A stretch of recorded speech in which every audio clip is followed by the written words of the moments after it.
नमस्कार साथियों, कैसे हैं आप सभी। भाई उम्मीद है बहुत बेहतरीन होंगे और बहुत बेहतरीन आपकी तैयारी चल रही होगी। अगर बात करें भारत और उसके पड़ोसी देशों की, तो ये नया टॉपिक है। एक टॉपिक आपका हो ही चुका है अच्छे से बहुत। मुझे लगता है उसमें आपको बहुत कॉन्फिडेंस आया होगा। इसमें भी आपको बहुत कॉन्फिडेंस आने वाला है, आप चिंता मत करना। बस मन लगा के आपको पढ़ाई करनी है बस। ठीक है, चलिए एक बार मैं उन साथियों से थम्स अप चाहूंगा जिन्होंने पिछला टॉपिक पूरी 4 क्लास ली और वो अब कॉन्फिडेंट हैं कि हाँ भैया एक आध छोटा मोटा रिवीजन हम करते रहेंगे 5-7 मिनट कभी, और हम वो क्वेश्चन कभी गलत नहीं करेंगे। एक बार उनसे थम्स अप चाहिए मुझे, सारे साथियों से। मेहनत जरूर करनी है, आपको समय मिला है। कई लोग ऐसे होते हैं, और मैंने कई लोगों को, अपने साथियों को ऐसा देखा था कि उनकी भर्ती ही नहीं आई, उनके टाइम में कभी मौका ही नहीं मिला। वो तैयार थे कितना भी जी तोड़ मेहनत करने के लिए, वो दिल निकाल के रखने को तैयार थे मेहनत के लिए, पर क्योंकि उनके सामने कोई वैकेंसी नहीं आई, उन्हें कोई मौका नहीं मिला, उन्हें अपनी मेहनत दिखाने तक का चांस नहीं मिला। हमको ये मौका मिला है और हमें इसे पूरी तरह से भुनाना है।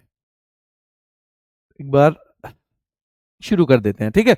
चलिए, तो महत्वपूर्ण है भारत और उसके पड़ोसी देश। देखो वैसे इसमें तो बहुत सारा ये टॉपिक आपको यूपीएससी में भी मिल जाता है, और यूपीएससी में सवाल पूछे जाते हैं यूपीएससी वाले, और ये यहां भी दिया हुआ है तो यहां पूछे गए हैं सवाल यहां वाले। तो मैक्सिमम ये संबंध जो है, मेनली जो उन्होंने टॉपिक दिया हुआ है भारत और उसके पड़ोसी देशों से संबंध, तो संबंध से ज्यादा सवाल आए ही नहीं है। पॉलिटिकल से तो जो मुख्य मुख्य चीजें हैं, कोई परियोजना है, उस टाइप की चीजें आती हैं। ठीक है, चलिए तो यहां देख लेते हैं एक बार भारत और उसके पड़ोसी देश।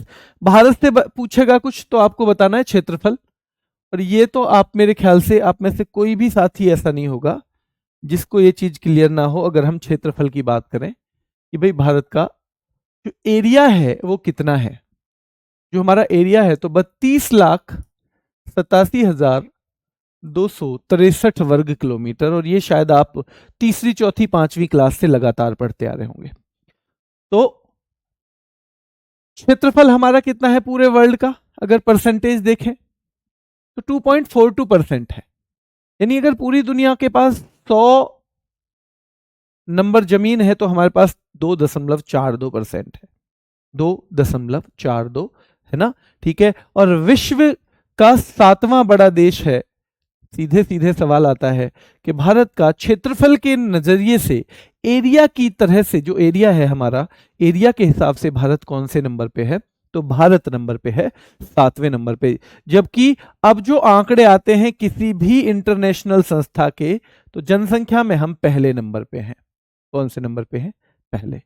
भारत के कुल पड़ोसी देश कितने माने जाते हैं जिनसे हमें थोड़ा थोड़ा जानकारी रखनी है, तो याद रखना है वो है 9, जिनमें से 7 तो ऐसे हैं जिनसे हमारी लैंड बाउंड्री लगती है। कौन सी, लैंड। ठीक है, तो लैंड बॉर्डर, हम लैंड बॉर्डर शेयर करते हैं इनके साथ। ठीक है, यानी कि जमीनी, और बाकी जलीय हैं, वाटर बॉर्डर है हमारे इनके साथ। ठीक है, तो 2 हैं जलीय, और ये सवाल सीधे सीधे आ जाता है कि भारत के जो जलीय सीमा वाले देश हैं वो कौन कौन से हैं, तो याद रखना है श्रीलंका और मालदीव है।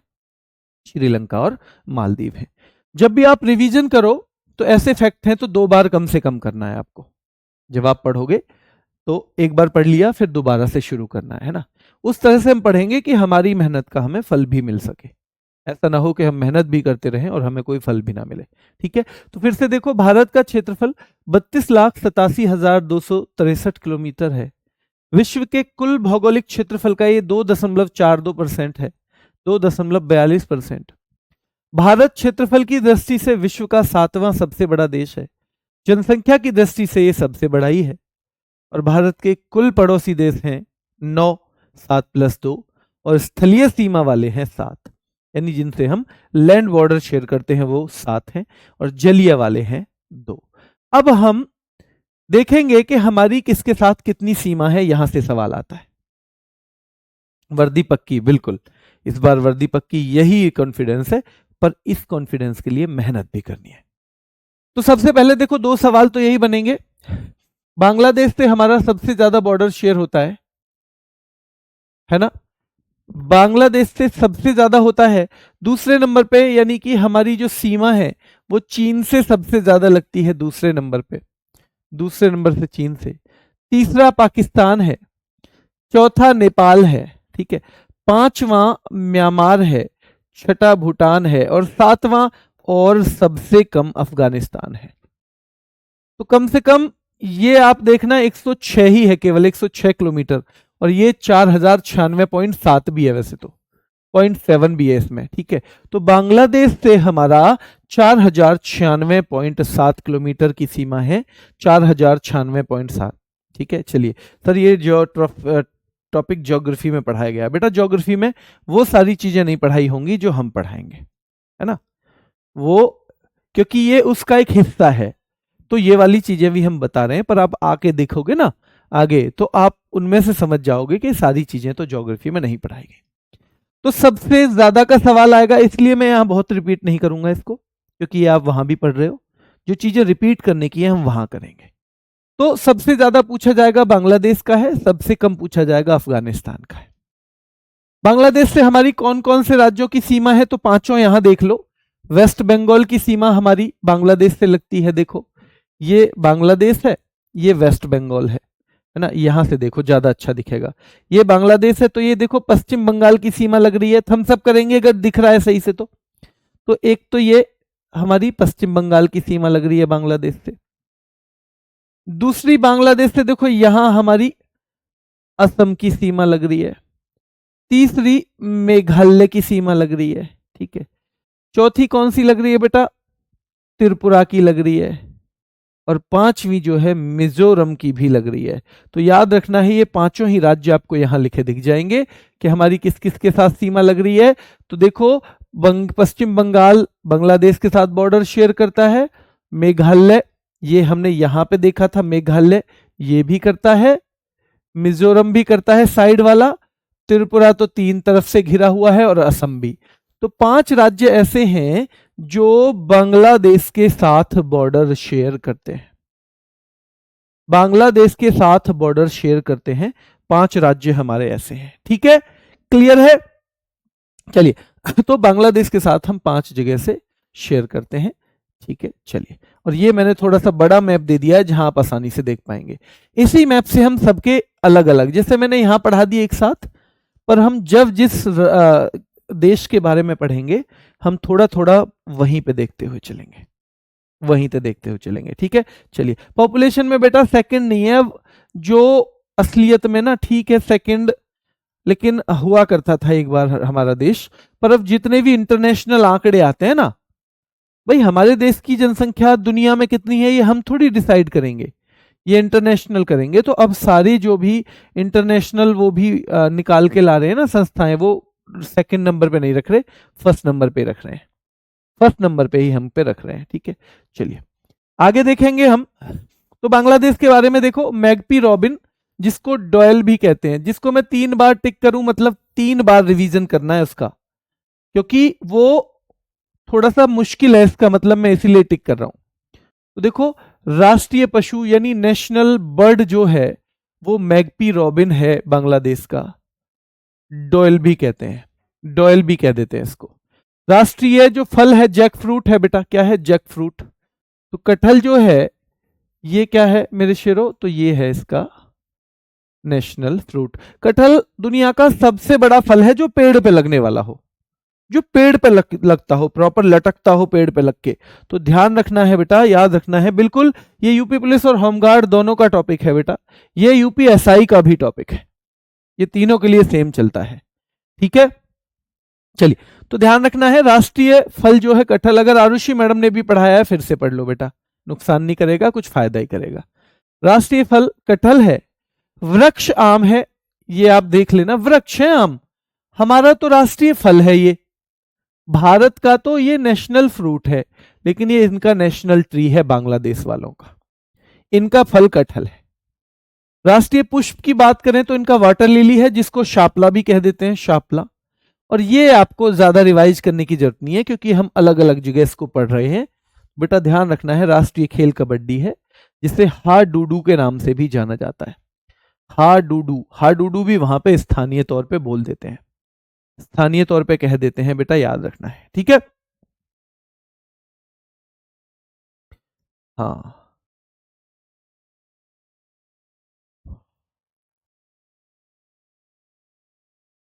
बिल्कुल सही कह रहे हो। बचपन में एमबीए, इसकी ट्रिक बिल्कुल सही बता रहे हो आप। बचपन में एमबीए, ब बांग्लादेश, च चीन, ठीक है, प पाकिस्तान, न नेपाल, बचपन में म्यांमार, ठीक है, म्या, और फिर एमबीए। तो ध्यान रखना है म्यांमार जो है, ओ सॉरी नेपाल, याद रखना है बचपन में एमबीए, ऐसे करेंगे, बचपन में एमबीए। तो ध्यान रखना है बचपन यानी बांग्लादेश, चीन, पाकिस्तान, नेपाल वहां, और मैं हो गया अलग, और एमबीए हो जाएगा Myanmar, Bhutan, Afghanistan, Myanmar, Bhutan, Afghanistan, Myanmar, Bhutan, Afghanistan. ये इसकी ट्रिक है, और ये आप लोगों ने पहले से ज्योग्राफी में सीख रखी होगी, ठीक है। यहां भी मैंने रिपीट करवा दिया। तो देखिए राष्ट्रीय भाषा बंगाली है, ज्यादा दिमाग नहीं लगाना आपको, एक बार में ही याद हो जाएगी। मैं फिर कह रहा हूं कि जब आप रिवीजन करें मैं बताऊंगा कैसे बताना है। संसदीय सीटें यहां 350 हैं, इसकी राजधानी ढाका है, ये ज्यादा याद नहीं करना, पर बूढ़ी गंगा नदी के तट पर है, ये याद करना है, बूढ़ी गंगा नदी के तट पर है, ये याद करना है। मुद्रा टका हमने बहुत बार पढ़ी है। कुल प्रांत, जैसे हमारे यहाँ स्टेट हैं, इनके कुल प्रांत 8 हैं। क्या है? कुल प्रांत इनके 8 हैं, ठीक है। चलिए ये बेटा छोटा टॉपिक नहीं है, ये छोटा नहीं है। अगर आप कहेंगे तो मैं से यही सेम चीजें लिख भी देता हूं, अगर आप कहेंगे तो यही लिख दूंगा मैं ठीक है। मैंने इसलिए ये रखा है क्योंकि ये सारे के सारे कहीं मैं कोई सी इंपॉर्टेंट डिटेल ना भूल ना जाऊं, क्योंकि ना देखो जब हमें दिख रहा है सामने तो दूसरी चीज है, और वरना जब हम लिखते हैं ना देख के, तो कई बार कुछ भूल ना जाए। ये इतना डेटा है जिसको हमें मजबूरी में, अब मैं मान लो इनमें से 2 चीज भूल गया, पुष्प भूल गया और खेल, वो मुझे याद ही नहीं आए, तो आपकी 2 महत्वपूर्ण चीजें रह जाएंगी, इसलिए। वरना मैं इसे हाथ से भी लिख दूंगा, मुझे कोई दिक्कत नहीं है, पर वो भी फिर कोई 1-2 डिटेल छूट ना जाए, वरना तो मुझे वो भी देखना पड़ेगा। आप अपने समय को, मैं अगर होता पढ़ाई में तो मैं अपने समय को ऐसे वेस्ट करवाना नहीं चाहता, ठीक है। अगर ऐसा है तो हम कर लेंगे, कोई बात नहीं, हम इसे हाथ से भी लिख देंगे, कल की क्लास से लिख दूंगा, आप कहेंगे आज से ही लिख दूंगा, कोई दिक्कत नहीं है बेटा, पर कोई एक आध डिटेल इंपॉर्टेंट भूल ना जाए, इसलिए मैं कह रहा था।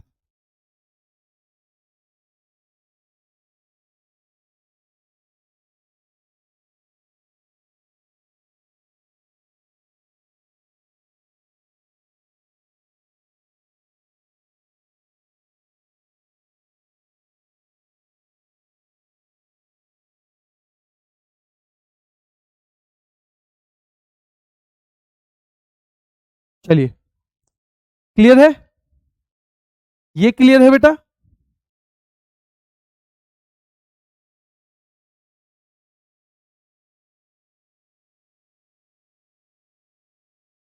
ये ठीक है, बताओ। चलिए 2-3 बार रिपीट करेंगे, अगर हाथ से लिखने का टाइम बच रहा है तो रिपीट करेंगे। राष्ट्रीय पक्षी बांग्लादेश का मैगपी रॉबिन है। भाई मैगपी रॉबिन, तो ध्यान रखना है रॉबिन बंगले में रहता है भैया, रॉबिन बंगले में रहता है, ऐसे याद कर लेंगे, ठीक है भैया। बंगले में कटहल लगे हुए हैं, कटहल, बंगले में कटहल लगे हुए हैं भैया, बंगले में आम के पेड़ भी खूब लगे हुए हैं। बंगले में कटहल लगे हुए हैं, बंगले में आम के पेड़ भी लगे हुए हैं, ठीक है। वाटर लिली, शापला, ये भी बांग्लादेश का है। खेल, तो भैया कबड्डी या हाडूडू, इसको किसी ट्रिक की जरूरत नहीं है क्योंकि हम ये बार बार याद करते हैं, ठीक है। इस तरह हम बार बार याद ही करते हैं बेटा, याद रखना है, ठीक है, ठीक है, बार बार याद ही करते हैं। राष्ट्रीय भाषा बंगाली है, राष्ट्रीय भाषा बंगाली, बंगला, बांग्लादेश है ही, जब नाम में ही है बंगला तो बंगाली हो ही जाएगी। संसदीय सीटें 350 है, मुद्रा टका है, राजधानी ढाका है, और बूढ़ी गंगा नदी के तट पर है, और कुल प्रांत 8 हैं। अब अगर मैं इसको आपसे पूछूं तो क्या आप नहीं बता पाओगे? देखो देखो, अब 2 बार पढ़ने के बाद ही फिर आपको हाथ रखना है, जब आप रिवाइज करो हाथ रखना।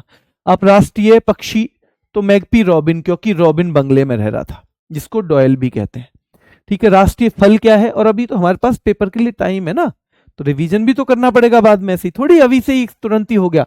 तो राष्ट्रीय फल क्या है भैया, बंगले में तो कटहल लगा हुआ है, कटहल का फल है ना। वृक्ष, आम के पेड़ लगे हुए हैं, कटहल का फल लगा हुआ है। राष्ट्रीय पुष्प तो वाटर लिली, जिसे शापला भी कह देते हैं। खेल क्या इनका, कबड्डी है, हाडूडू, हाडूडू कबड्डी, हाडूडू याद रखना है बेटा, हाडूडू कबड्डी खेल जो है। भाषा क्या है, बंगाली है क्या, हाँ बंगाली है। संसदीय सीटें क्या 350 हैं, हाँ 350 है। राजधानी क्या ढाका है, हाँ। कौन सी नदी के किनारे है, क्या बूढ़ी गंगा नदी के किनारे है, क्या बूढ़ी गंगा नदी के किनारे है, तो बूढ़ी गंगा नदी के किनारे है। राजधानी ध्यान रखना है बेटा ढाका। और मुद्रा इसकी करेंसी, मैं बोलता रहूंगा साथ में, हिंदी भी बोलता, अंग्रेजी भी बोलता रहूंगा। इसकी करेंसी टका है और इसके कुल स्टेट जो है 8 हैं। कैपिटल बेटा ढाका है। जो पार्लियामेंट में सीट होती हैं वो 350 हैं। नेशनल लैंग्वेज जो है इनकी बंगाली है, राष्ट्रीय भाषा, ठीक है। नेशनल स्पोर्ट जो है वो कबड्डी है। इसी तरह से हमें चीजों को सबको याद कर लेना है, ठीक है, इसी तरह से हमें कर लेना है। आगे देखो, स्वतंत्रता की घोषणा, ये सवाल पूछा जाएगा आपसे। हम बांग्लादेश के बारे में बात कर रहे हैं, तो 26 मार्च 1971 को इन्होंने अपनी इंडिपेंडेंस जो है डिक्लेयर कर दी थी। इन्होंने कहा अब हम एक इंडिपेंडेंट नेशन हैं। और ये कब किया है इन्होंने, तो 26 मार्च 1971 को, 26 मार्च 1971 को। बार बार चीज करनी नहीं है बेटा, ध्यान रखना है। 26 मार्च 1971 को स्वतंत्रता दिवस बांग्लादेश का होता है। और इसमें महत्वपूर्ण भूमिका जो निभाई बांग्लादेश के जो राष्ट्रपिता हैं शेख मुजीबुर रहमान हैं, जिन्हें बंग बंधु भी कहा जाता है। तो फादर जैसे हमारे, जिसे फादर ऑफ इंडिया माने जाते हैं कौन, महात्मा गांधी, वैसे इनके शेख मुजीबुर रहमान माने जाते हैं। बेटा याद रखना है, मैत्री दिवस 6 दिसंबर। भारत ने बांग्लादेश को मान्यता दी 6 दिसंबर को। भारत ने बांग्लादेश को मान्यता कौन से दिन थी, 6 दिसंबर। और उस टाइम पे सबसे पहले देशों में से भारत था जिसने बांग्लादेश को मान्यता दे दी। क्योंकि पहले आप जानते हो ये किसका हिस्सा था, पहले ये पाकिस्तान का हिस्सा होता था। तो जब मान्यता दे दी तो एक तरह से हमारी दोस्ती हो गई उनसे, एक तरह से हमारी दोस्ती हो गई ना, ठीक है बच्चों, ठीक है, ठीक है, एक तरह से उनकी दोस्ती हो गई। तो 6 दिसंबर को हम मैत्री दिवस मनाते हैं, बहुत महत्वपूर्ण है। और विजय दिवस या मुक्ति दिवस 16 दिसंबर को मनाया जाता है। तो अगर चीज हम देखें तो 3 दिवस बहुत महत्वपूर्ण है। एक इनकी स्वतंत्रता 26 मार्च 1931 को 71 को इन्होंने डिक्लेयर कर दी।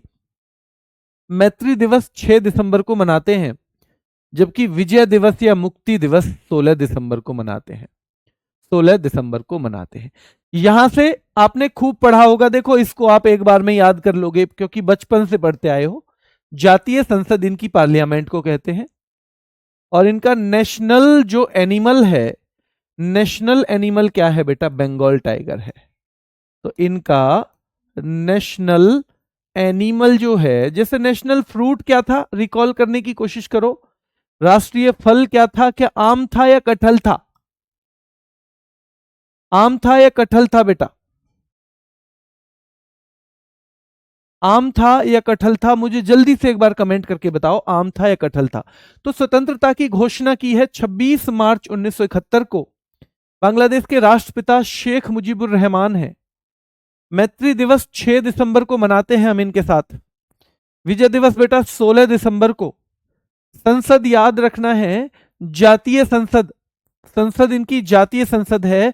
इनका नेशनल एनिमल बंगाल टाइगर है, क्या है, बंगाल टाइगर है, बंगाल टाइगर है बेटा, याद रखना है, ठीक है। चलिए बहुत बढ़िया, जब आप लोग जवाब देते हो ना, पार्टिसिपेट करते हो तो बहुत अच्छा लगता है, बहुत बेहतरीन लगता है जब आप लोग जवाब देते हो। बिल्कुल ठीक है, मैं पूछता चलूंगा। राष्ट्रीय कवि इनके काजी नजरुल इस्लाम है, काजी नजरुल इस्लाम। और इनकी एक पुस्तक है जो हम पुस्तकों में भी पढ़ते हैं। अग्निवीणा तो नहीं है, बताओ जल्दी, अगर आप में से कोई बच्चा पहले भी पढ़ा हुआ है तो क्या अग्निवीणा जो है इनकी काजी नजरुल इस्लाम की है क्या पुस्तक, क्या काजी नजरुल इस्लाम की, आपको बताना है।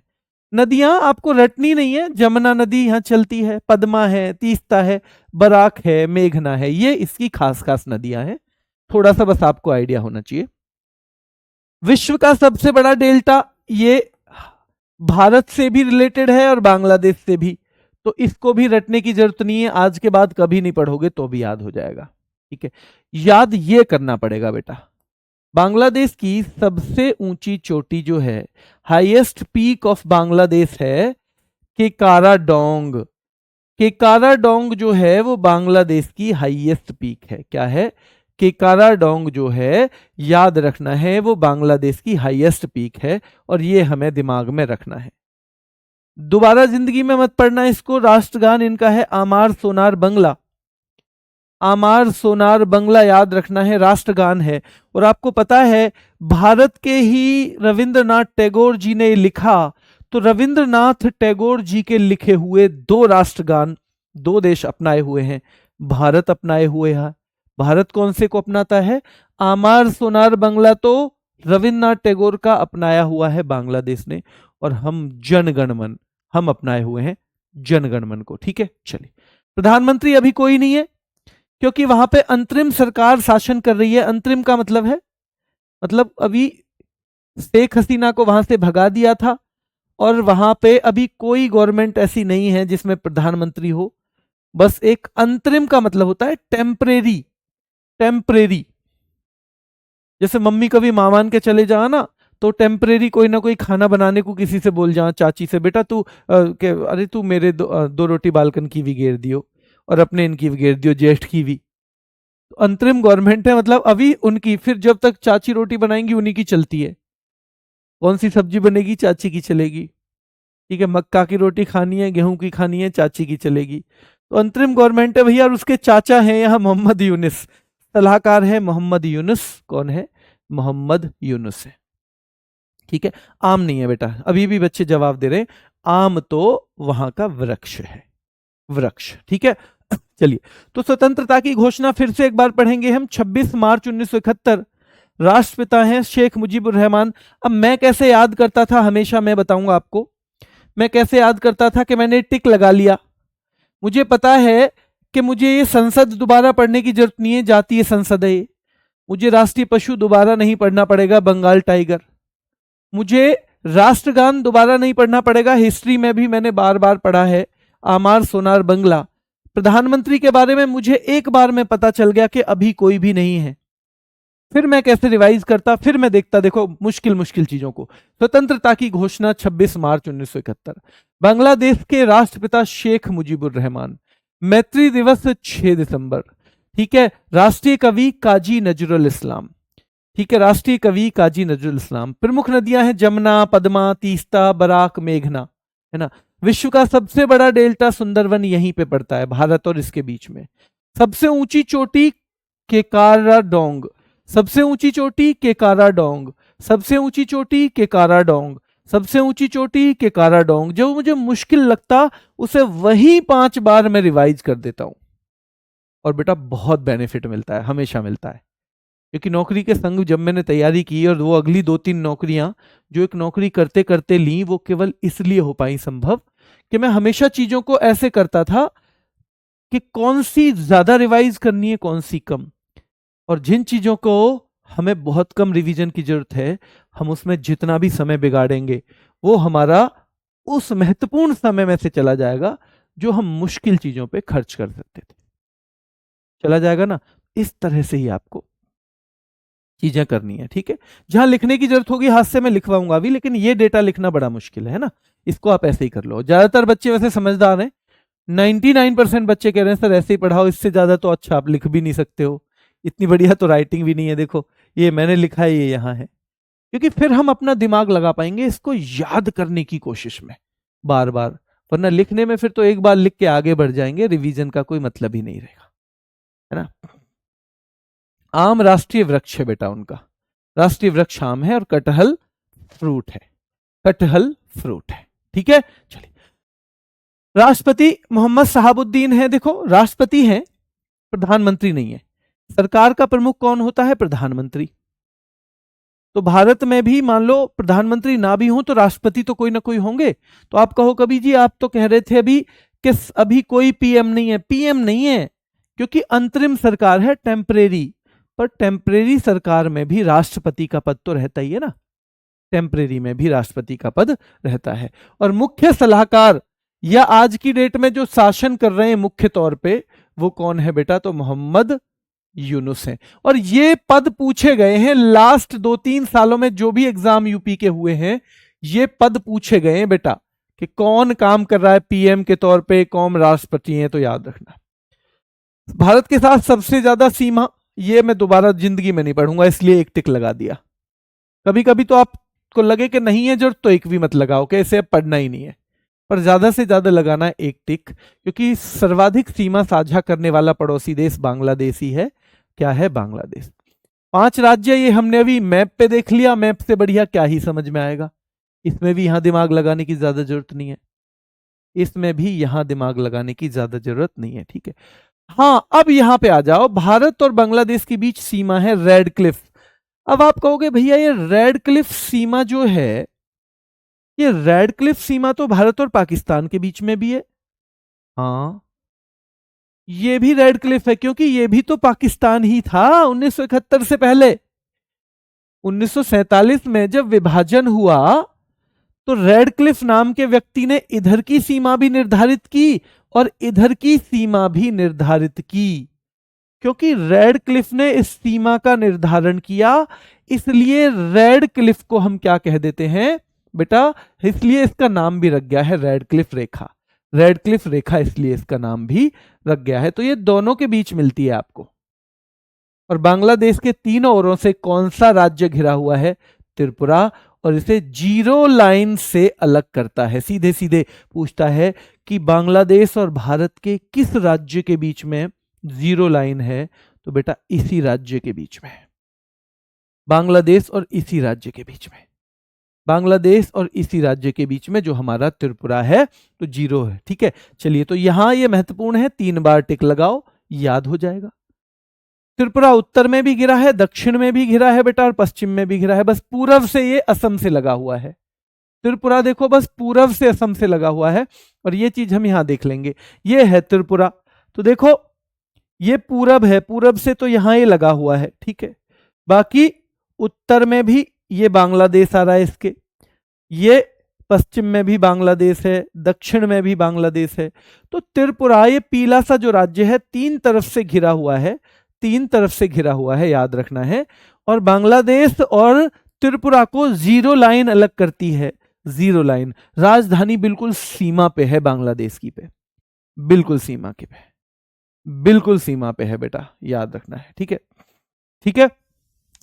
त्रिपुरा को पूर्ण राज्य का दर्जा, यहां वैसे ये ज्योग्राफी का सवाल है, आप चाहो तो कर लेना ये, लेकिन पता है आपको कि त्रिपुरा उत्तर, दक्षिण और पश्चिम में घिरा है बांग्लादेश से। बागेरहाट पूछा जाएगा, बागेरहाट नाम की विद्युत परियोजना, यानी कि बिजली बनाने का प्रोजेक्ट, बागेरघाट किस किस देश के बीच में है? सवाल कैसे आएगा? बागेरघाट परियोजना किस किस देश के बीच में है? तो भारत और बांग्लादेश के बीच। और इसमें कितनी बिजली बनती है, बनेगी या 2660 मेगावाट। इसमें 1320 मेगावाट की 2 यूनिट है। तो 1320 मेगावाट की एक, 1320 मेगावाट की एक, और इसमें टोटल मिला के बिजली बनेगी 2660 मेगावाट। और इसको नाम दिया गया है मैत्री सुपर ताप विद्युत परियोजना, यानी मैत्री सुपर थर्मल पावर प्रोजेक्ट, अंग्रेजी में कह देंगे मैत्री सुपर ताप विद्युत परियोजना। ताप विद्युत का मतलब है थर्मल, यानी जब बिजली आप बनाते हो किससे? कोयले से, तो उसको हम ताप विद्युत कहते हैं, यानी तपने से। कोयला तपाएगा ना, तो उससे बनने वाली बिजली को हम ताप विद्युत कह देंगे, ठीक है। चलिए, ठीक है, चलिए फिर से देखेंगे। तो राष्ट्रपति बांग्लादेश के मोहम्मद शहाबुद्दीन है।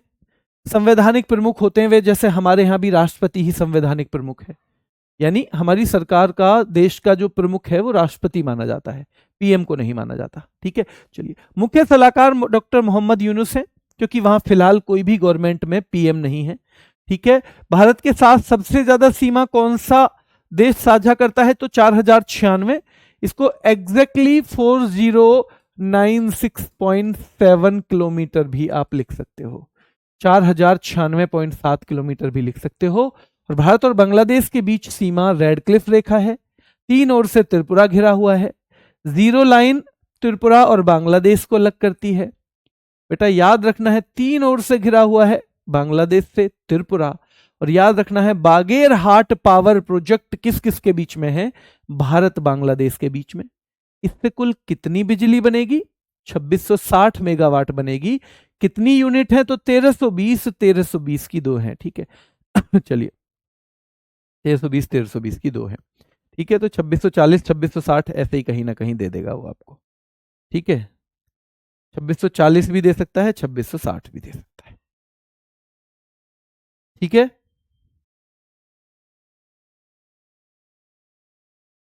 क्लियर है?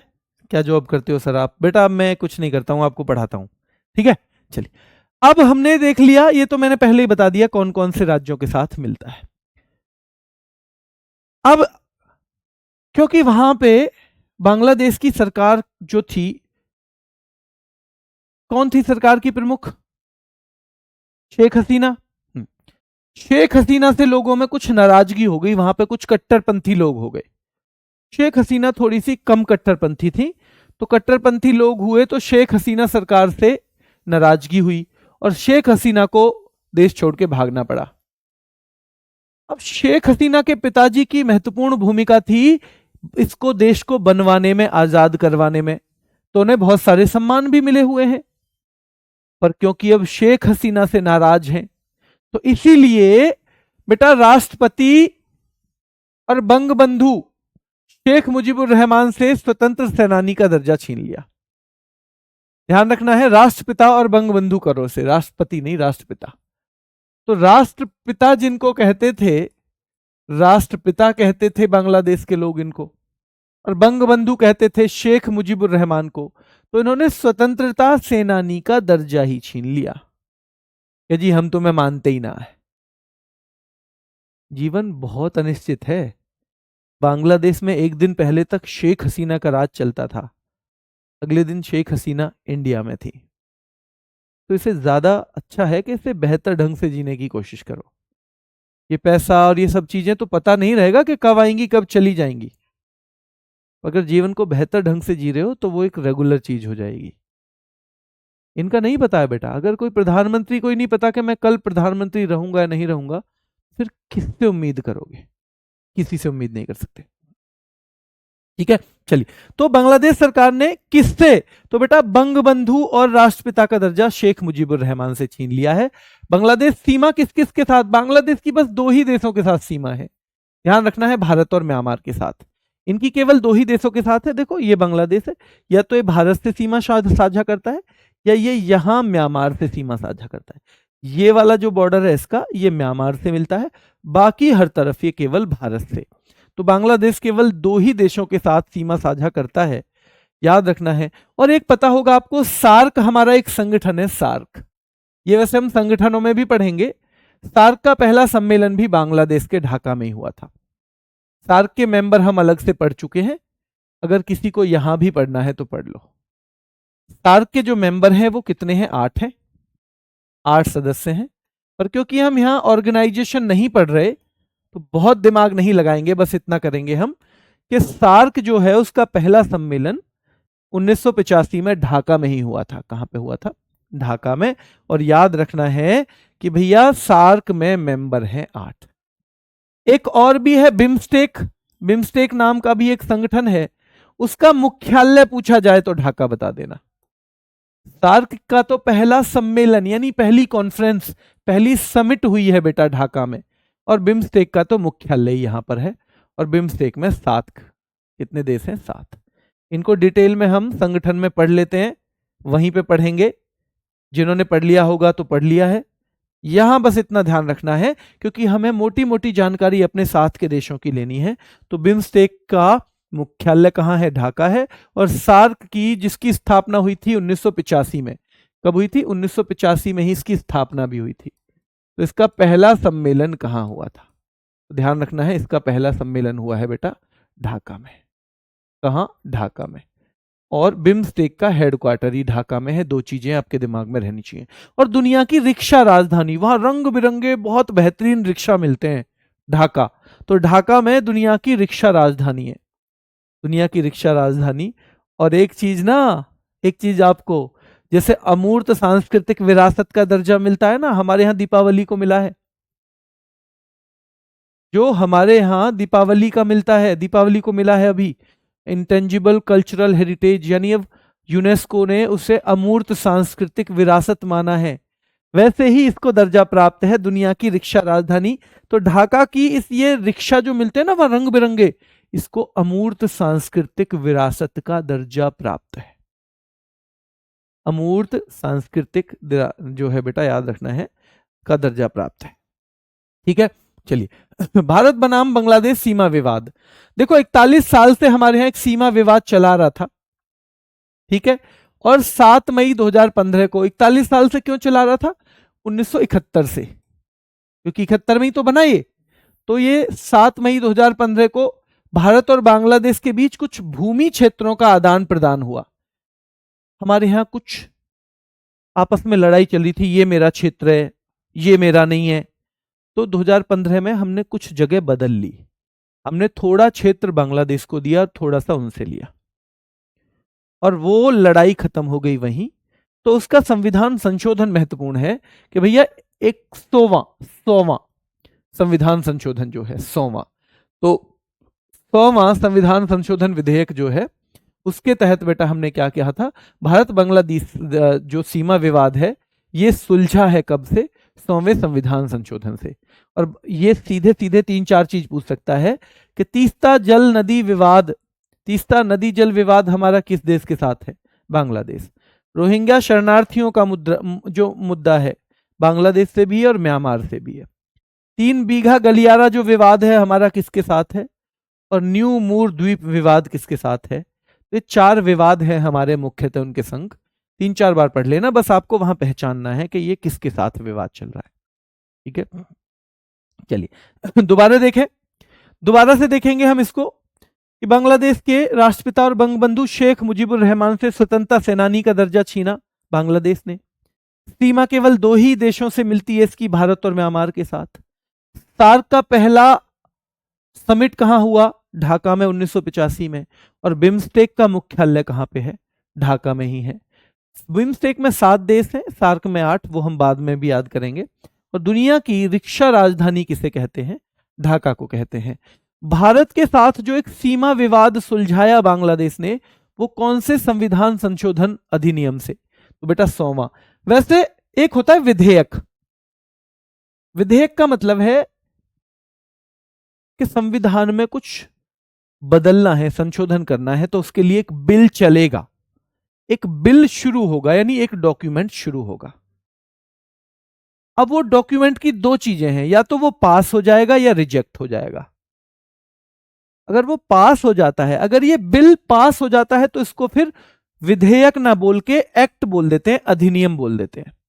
बिल का मतलब है जब यात्रा शुरू करी इसने, तो संविधान में से बदलाव के लिए 119वीं बार यह प्रयास किया गया था, यानी 119वां वो विधेयक था, जिनमें से 100 बार वो पास हुआ है, तो 100 हो गए हमारे एक्ट यानी अधिनियम, और बेटा 19 बार रिजेक्ट हो गया होगा तो वो खत्म हो गया बस। तो दोनों ही नंबर पूछ लेता है, 119वां भी पूछ लेगा, 100वां भी पूछेगा, 119वां भी 100वां भी, लेकिन ज्यादा पूछा जाएगा ये, क्योंकि इसकी संख्या ज्यादा महत्वपूर्ण है। और तीस्ता नदी जल विवाद भारत बांग्लादेश के बीच में है। रोहिंग्या शरणार्थी विवाद भारत बांग्लादेश देश के बीच में। 3 बीघा गलियारा विवाद किसके बीच में है? Number 1 Bharat Pakistan, number 2 Bharat Bangladesh, number 3 Bharat Myanmar. तो हम बताएंगे भारत और बांग्लादेश के बीच में। ठीक है, चलिए चौथा है न्यू मूर द्वीप विवाद, भी इन्हीं से है। भारत बांग्लादेश के बीच गंगा जल संधि कब हुई? सीधे सवाल आएगा 1996 में, रटना पड़ेगा आपको। बांग्लादेश के साथ ही ज्यादा फैक्ट हैं, आप सोच रहे होगे इतनी सारी चीजें याद करनी है। बांग्लादेश के साथ ज्यादा है और देशों के साथ हमारे कम रहेंगे। बांग्लादेश और पाकिस्तान से ही हमारी ज्यादा चीजें संबंधित रहेंगी, उन्हीं से सवाल ज्यादा बनते हैं, बाकी नॉर्मल रहेंगे।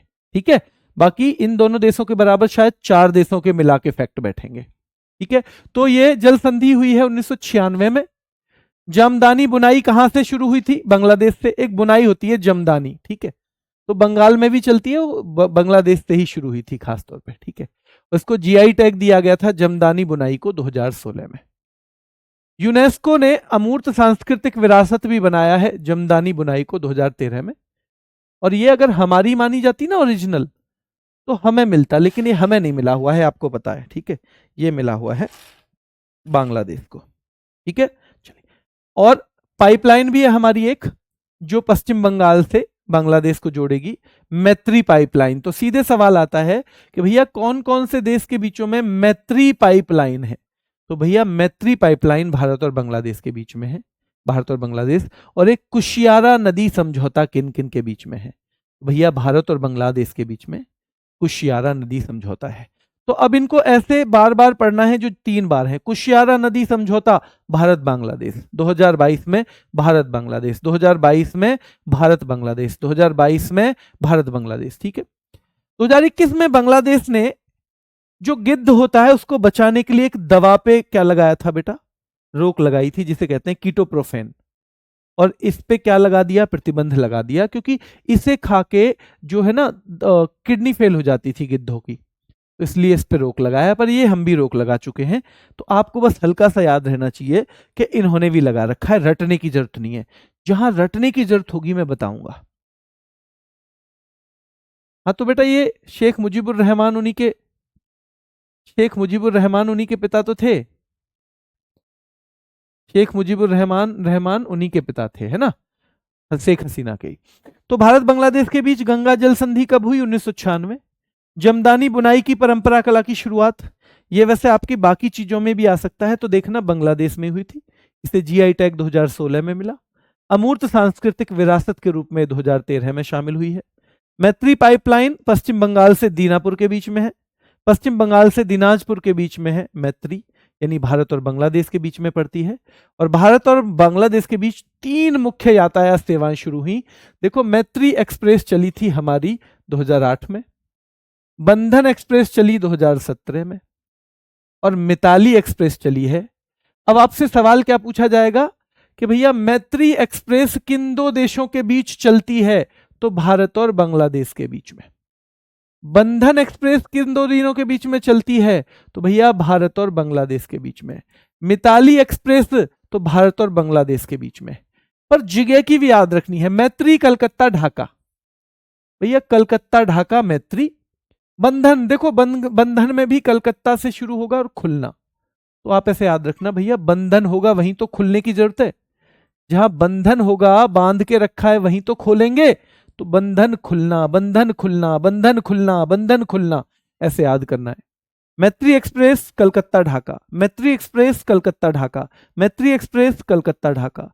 बंधन कलकत्ता खुलना, क्योंकि बंधन है तो खुलना है, बंधन है तो खुलना है, तो बंधन एक्सप्रेस कलकत्ता और खुलना के बीच में।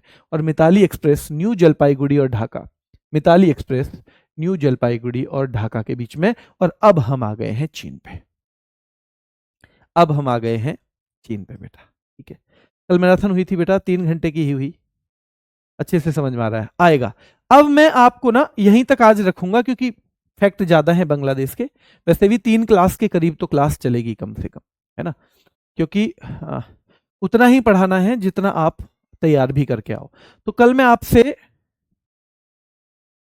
टॉप 10 क्वेश्चन करवाऊंगा शुरू में ही, तो आपको एक रिवीजन तो करके आना है इसका कल, टॉप 10 क्वेश्चन। और वैसे ही रिवीजन करके देखना है इस बार। रिवीजन का तरीका क्या रहेगा? देखो, रिवीजन का तरीका ही रहेगा, अगर ये देखोगे बॉर्डर वाला तो सबसे अच्छा है, बॉर्डर आप मैप से देखो, हमेशा याद रहेगा। बॉर्डर एक आपकी पिक्चर ही बन जाएगी कि बॉर्डर देखो कलकत्ता, ठीक है, कलकत्ता के बाद असम भी मिलता है, इसका मेघालय मिलता है, इधर इधर बेटा ये मिजोरम मिलता है, और ये त्रिपुरा मिलता है। तो अगर आप देखोगे, अब मैंने हटा दिया है ताकि आप इसको अच्छे से देख पाओ, ठीक है।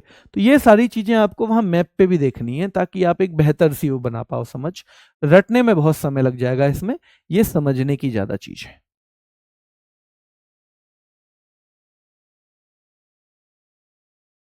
हाँ, कह रहे हैं कि गुरुजी जो विवाद बता रहे थे, तो उसमें हमने ज्यादा दिया था बेटा, हमने ज्यादा क्षेत्र दिया था, कोई बात नहीं है, वो इतना इश्यू नहीं है, थोड़ा बहुत कभी कभी ऐसे होता है, कभी कभी हमें थोड़ी सी चीजें ज्यादा देनी पड़ती हैं, इसमें कोई बात नहीं है। वो बहुत बुद्धिमान लोगों ने डिसीजन लिया हुआ था और वो जरूरी था, हो गया ज्यादा ठीक है ना। थोड़ा बहुत हमने ज्यादा कॉलोनी दी थी, हमें मिली कम थी, ये बिल्कुल फैक्ट है। हाँ बिल्कुल फैक्ट है। पर आपको उतना डीप में जाने की जरूरत नहीं है, फिलहाल आप अपनी नॉलेज के लिए कितना भी पढ़ते रहना। जो फैक्ट बताए हैं ना, वो इतना करना है, वो यहाँ पे आपको इतना करना है। ठीक है, ठीक है बेटा। तो अभी के लिए इतना ही रखेंगे, कल फिर मुलाकात करेंगे। इतना अच्छे से पढ़ के आना है कि कल आप 10 के 10 सवालों को कम से कम अच्छे से बता पाए। अभी के लिए इतना ही, धन्यवाद।